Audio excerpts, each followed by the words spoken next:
Bismillahirrahmanirrahim. Assalamualaikum warahmatullahi wabarakatuh. Alhamdulillahi rabbil alamin. Assalatu wassalamu ala rasulillah wa ala alihi wa sahbihi wa man wala. Ikhwan bidin rahimani wa rahimakumullah. Barakallahu fikum. Anak-anakku di kelas 9. Alhamdulillah di kesempatan kali ini dengan izin Allah Ta'ala kita bisa bertemu kembali dalam rangka melanjutkan belajar kita bersama mempelajari agama Islam yang mulia ini. Nah, barakallahu fikum, pada kesempatan kali ini kita akan melanjutkan pada pelajaran hadis di pelajaran yang ketiga. Pertama-tama, saya selalu kita ucapkan puja dan puji syukur kehadirat Allah Subhanahu wa taala yang pada sampai dengan detik ini kita bisa masih diberi kelimpahan dari kenikmatan yang begitu banyak yang Allah berikan kepada kita semuanya. Adalah kita selalu bersyukur atas nikmat-nikmat tersebut.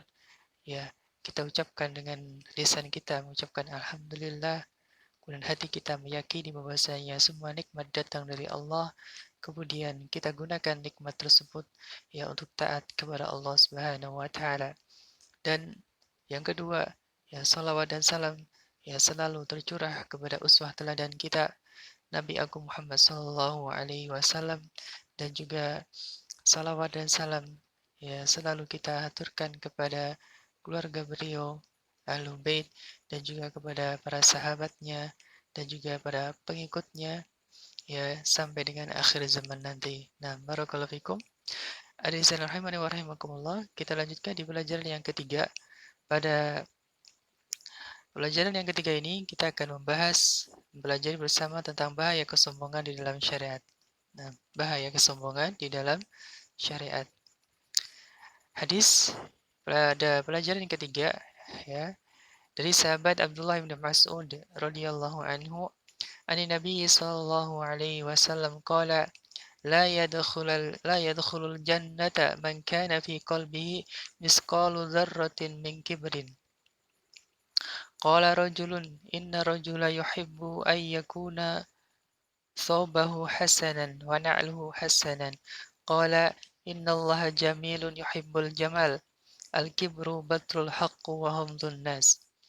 Dari Abdullah bin Mas'ud, semoga Allah meridainya, dari Nabi sallallahu alaihi wasallam, beliau bersabda, tidak akan masuk surga orang yang ada kesombongan seberat biji sawi atau biji zarrah di dalam hatinya. Maka seorang laki-laki bertanya, sesungguhnya semua orang senang bajunya bagus, sandalnya bagus, apakah itu juga termasuk sombong? Maka beliau SAW menjawab, sesungguhnya Allah Maha Indah dan mencintai keindahan. Kesombongan itu adalah menolak kebenaran dan merendahkan manusia. Hadis riwayat oleh Muslim nomor 2749. Nah, kita langsung di faedah hadisnya.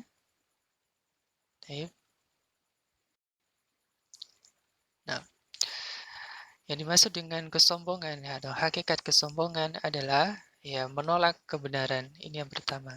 Kemudian yang kedua adalah merendahkan manusia.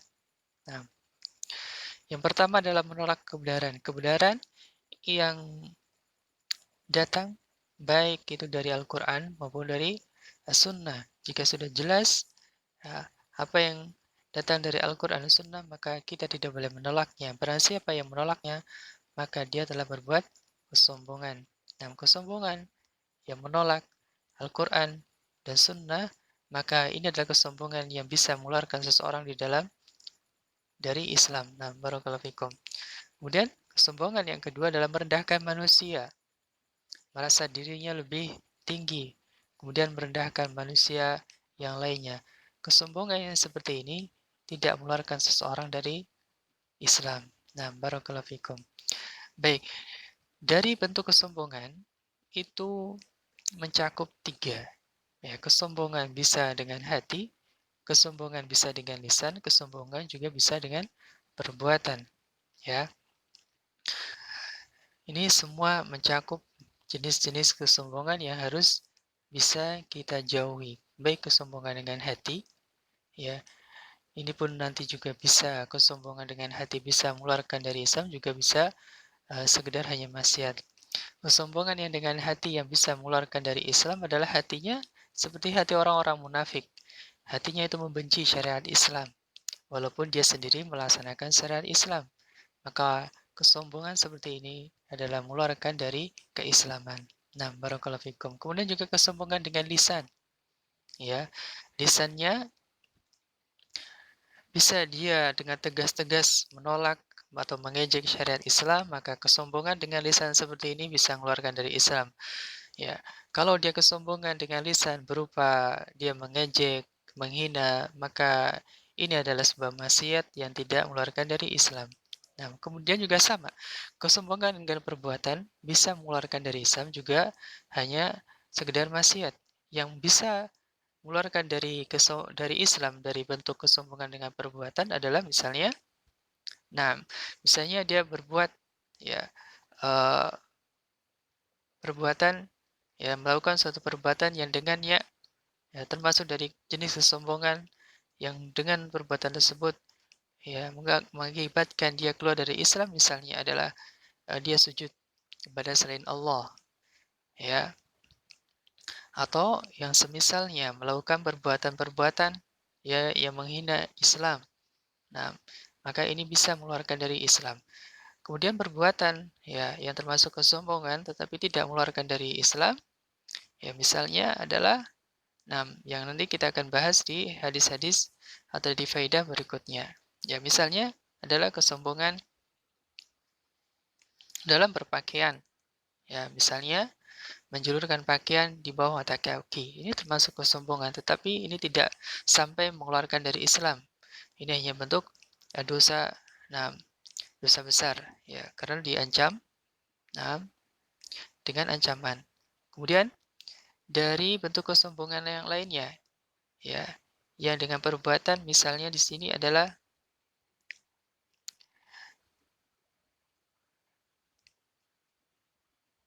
berhias, ya, berpenampilan, ya, yang berlebihan. Nah, misalnya memakai tato, ya, atau yang semisalnya. Nah, dari yang melanggar syariat. Maka ini bentuk dari kesombongan tetapi tidak mengeluarkan dari Islam. Nah, barakallahu fikum. Baik, sekarang bentuk-bentuk kesombongan yang lain ya, tadi dengan lisan yang ya sudah dijelaskan insya Allah ya bisa dipahami dan juga dengan perbuatan. Nah, jadi ada yang bisa mengeluarkan dari Islam, juga ada yang tidak mengeluarkan dari Islam. Nah, barakallahu fikum. Kemudian sekarang ancaman bagi orang-orang yang ada di dalam hatinya ada kesombongan. Yang pertama adalah tidak akan masuk surga. Ya, ini ancaman yang pertama. Diancam tidak akan masuk surga bagi yang tidak bertobat.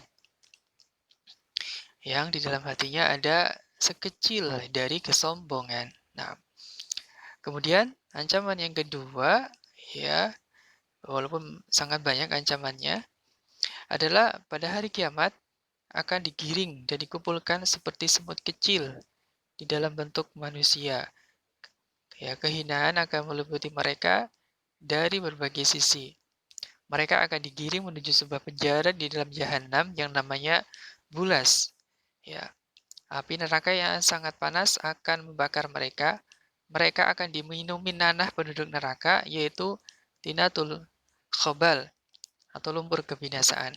Ya, jadi ini termasuk dari azab nanti di akhirat adalah dia akan dimasukkan ke dalam penjara di dalam jahanam, namanya bulas, dan akan diberi minum dengan uh, perasan dari penduduk neraka.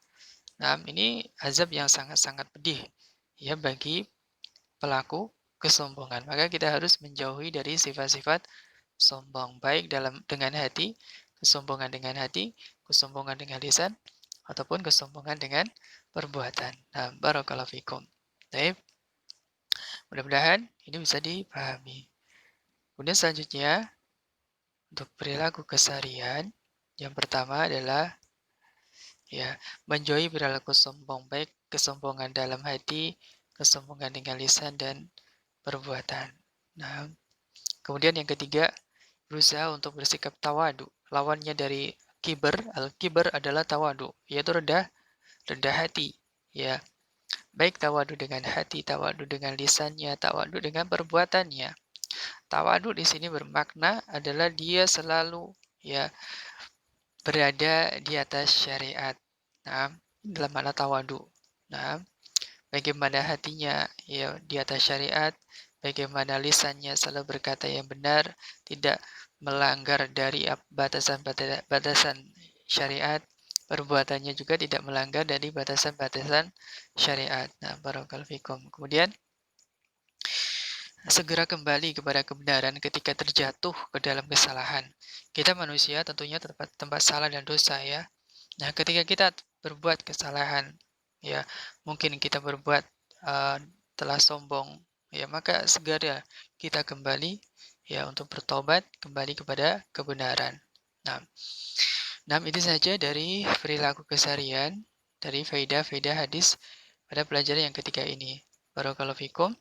Mudah-mudahan kita semuanya diberi taufik dan hidayah dari Allah agar bisa yang menjauhi dari sifat sombong ini dan ya diberikan taufik dari Allah agar bisa bersikap tawadu. Nah, barakallahu fikum. Mudah-mudahan bisa bermanfaat. Subhanakallahumma bihamdika asyhadu an la ilaha illa anta astaghfiruka wa atubu ilaik. Assalamualaikum warahmatullahi wabarakatuh.